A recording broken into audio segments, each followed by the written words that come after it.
Shabbat Shalom.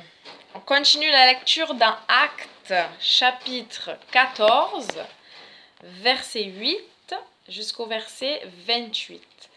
Le thème, c'est les disciples de Yahusha doivent entrer dans le royaume de Dieu à travers beaucoup de souffrances. 8 à 28. À Lystre vivait un homme qui n'avait plus l'usage de ses pieds. Paralysé depuis sa naissance, il n'avait jamais marché. Cet homme écouta parler Shaoul.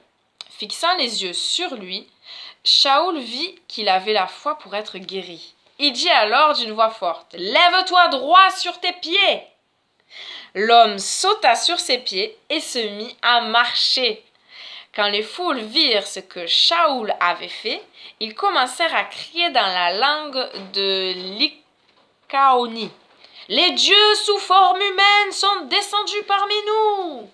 Ils appelèrent Barnabas Zeus et Shaoul Hermès, puisqu'il était l'orateur principal.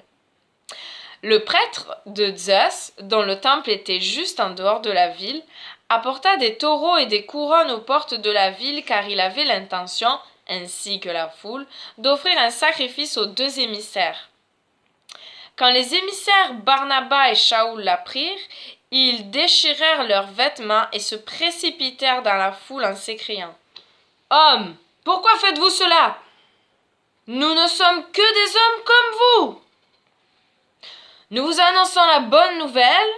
Abandonnez ces choses sans valeur pour vous tourner vers le Dieu vivant qui a fait le ciel et la terre et la mer et tout ce qui s'y trouve.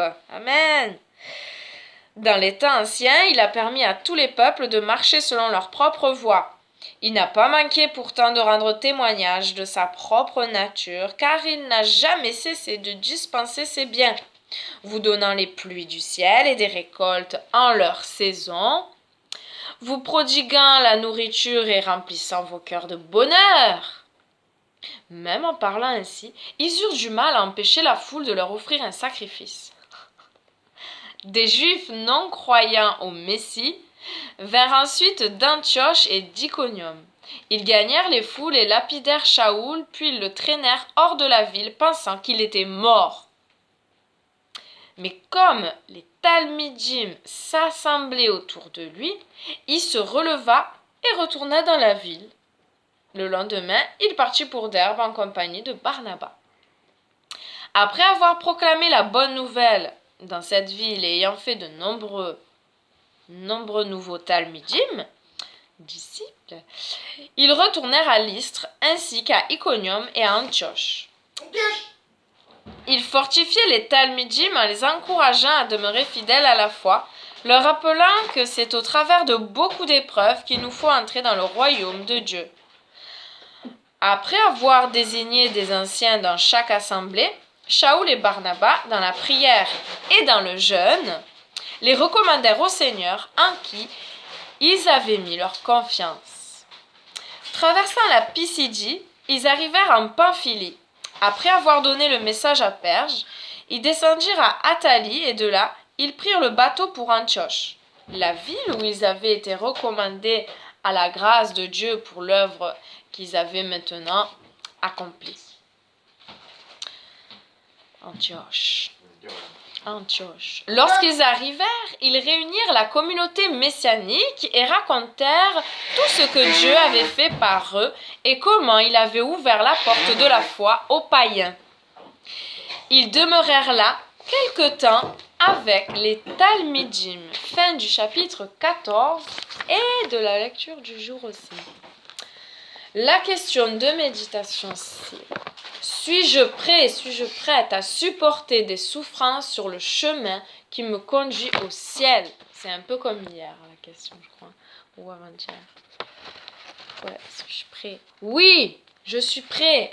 Oui, je suis prête. Oh, Seigneur, et si il y en a ici qui ne sont pas prêts, qui ne sont pas prêtes, Père, je prie, Seigneur, que tu les renforces afin qu'ils soient prêts. Et je prie, nous qui croyons être prêts, oh Seigneur, que tu nous donnes plus de courage et de zèle, parce que Nous sommes là à dire oui, et c'est vrai que l'esprit est bien disposé, comme dit ta parole, mais la chair est faible. Seigneur, rends-nous toujours forts par ton esprit en s'appuyant surtout, toujours sur toi, notre rocher solide, notre forteresse, notre appui véritable. Merci Père pour cette journée encore que tu nous donnes de vie.